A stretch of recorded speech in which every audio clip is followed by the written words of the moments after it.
Hello friends, welcome to S academy. तो friends देखो, आज हो रहा है 23 अप्रैल। क्या हो रहा है? 23 अप्रैल। और अब आपके एग्ज़ाम में मैक्स टू मैक्स 10 डेज़ बचे हैं। इससे ज़्यादा अब नहीं बचा है। अगर आप सही से देखो तो ये 10 डेज़ भी नहीं है, क्योंकि लास्ट के 1-2 दिन तो आप पढ़ाई नहीं करोगे। ठीक है, तो आपके पास अप्रॉक्सीमेट 10 डेज़ बचे हैं। तो इन 10 दिनों में आपको क्या करना चाहिए जिससे आप जो है स्टेबल रहो, क्योंकि अब तो जो आपने तैयारी कर लिया था वो हो गया। ठीक है, अब कुछ नया तैयारी करने का समय नहीं बचा है। तो आपको इन लास्ट के 10 डेज़ में क्या करना चाहिए, मैं इसी टॉपिक पे बात करने वाला हूँ। ठीक है, देखो, जैसा कि हम लोग देखते हैं कि जो हम लोग का लास्ट का समय आता है, जब हम लोग नीट का प्रिपरेशन करते रहते हैं, तो वो मेरे साथ भी हुआ था, सबके साथ होता है कि जब हम लोग का लास्ट डेज आता है तो उसमें क्या लगता है कि बहुत बच्चे सोचने लगते हैं कि मेरा नहीं हो पाएगा, या फिर कैसा एग्ज़ाम जाएगा, या फिर एग्ज़ाम में गए तो कुछ ख़राब हो गया तो क्या होगा। ये सारे बहुत सारे थिंकिंग हमारे मन में आने लगते हैं। ठीक है, तो ये सारे थिंकिंग आपको सबसे पहले दिमाग से हटा देना है, क्योंकि आपको ये चीज़ जो होगा इससे बहुत इफ़ेक्ट पड़ेगा आपके माइंडसेट पे। आपका जो प्रिपरेशन है उस पे, जो आपने कर रखा है उस पे भी बहुत ख़राब इफ़ेक्ट डालेगा। तो सबसे पहले तो आपको दिमाग से ये निकाल देना है कि आपका नहीं होगा। आप ने जो तैयारी किया है वो आपका सफिशिएंट तैयारी है, ये आपको मान के चलना है कि जो मैंने तैयारी किया है वो एकदम उसी से क्वेश्चन आएगा, और यही मान के चलना है। आपको दिमाग में एकदम ये नहीं लाना है कि हाँ मेरा अब नहीं होगा, क्या करूँ नहीं करूँ। ये सब चीज़ों से आपको दूर रहना है। ठीक है, तो ये चीज़ हो गया।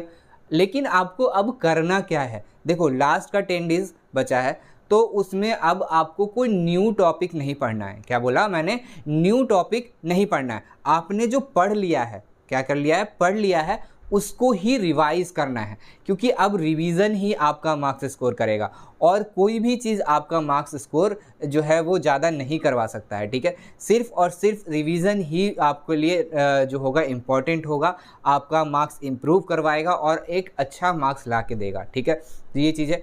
तो लास्ट 10 डेज में सबसे पहले तो आपको ये दिमाग से निकाल देना है। आप बिल्कुल नहीं सोचोगे कि अब मेरा क्या होगा, मेरा तैयारी ख़राब है, अच्छा है। आपका तैयारी जो है आपके लिए एकदम बेस्ट है। जो क्वेश्चन आएगा, आपने जो तैयारी किया है उसी में से आएगा।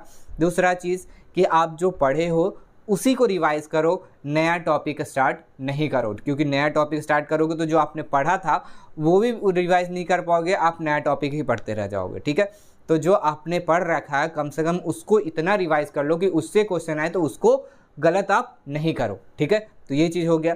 फिर उसके बाद क्या करना है, अब आपको टेस्ट सीरीज जो है वो कंटिन्यू करना है। फिलहाल लास्ट के 10 डेज में जितना टेस्ट सीरीज हो सके उतना दो, और पहले क्वेश्चन सॉल्व करके फिर आप थ्योरी पे जाओ। ठीक है, पहले भी मैंने आपको बोला था क्या कि जो टेस्ट सीरीज देना है उसमें क्या करना है, पहले आपको टेस्ट सीरीज देना है, फिर उसको चेक करना है, उसको एनालाइज करना है, और फिर थ्योरी पढ़ना है। ठीक है, तो ऐसे ही करना है आपको, पहले टेस्ट पेपर सॉल्व करना है, फिर थ्योरी पे जाना है। ठीक है, तो ये चीज़ हो गया।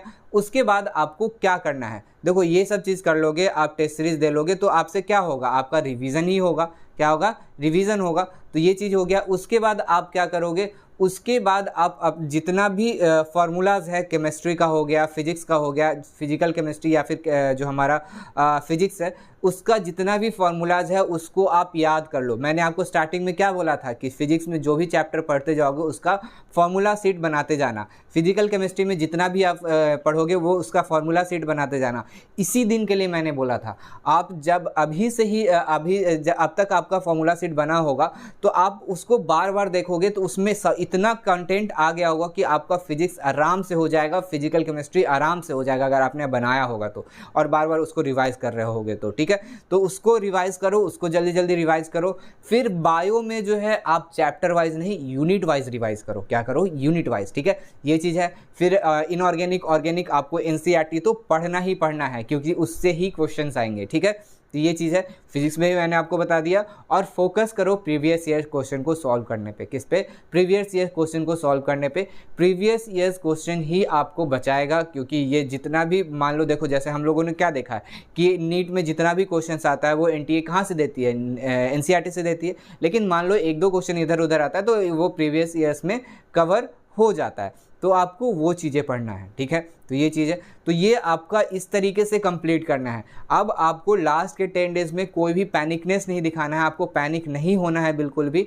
आपने जो तैयारी किया है वो आपके लिए बिल्कुल सफिशिएंट है, आप एक अच्छा मार्क्स स्कोर करोगे और आप डेफिनेटली जो है एक अच्छे मेडिकल कॉलेज में जाओगे, ठीक है। और एक चीज़ और आपको करना है, आपको अभी से ही पेपर का स्ट्रैटेजी डिफाइन करके चलना है कि मैं एग्ज़ाम में जाऊंगा तो पेपर को किस तरीके से अटेम्प्ट करूंगा। देखो, पेपर जो आता है ऐसा नहीं है कि पहले फिजिक्स रहेगा, केमिस्ट्री रहेगा, बायो रहेगा तो मैं उसी तरीके से सॉल्व करने लगा, नहीं।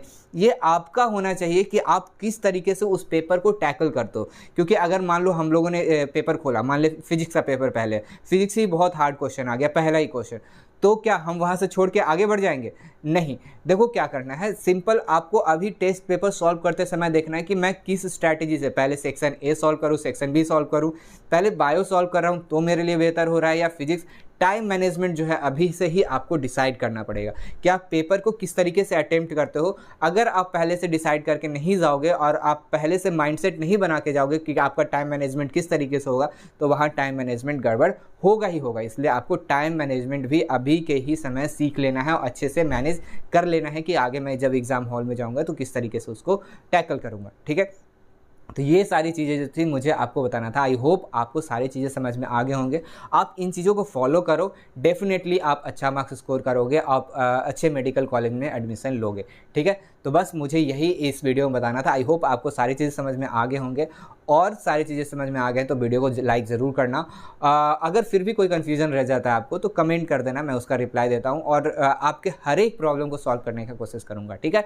और अगर आप हमारे चैनल में पहली बार विजिट कर रहे हो तो हमारे चैनल को भी सब्सक्राइब कर लेना, अपने सभी फ्रेंड्स के साथ इस वीडियो को शेयर करो ताकि उनको भी इन लास्ट 10 डेज़ को मैनेज करना आना चाहिए, ठीक है। तो फिलहाल इस वीडियो में इतना ही रखते हैं, मिलते हैं अगले वीडियो में।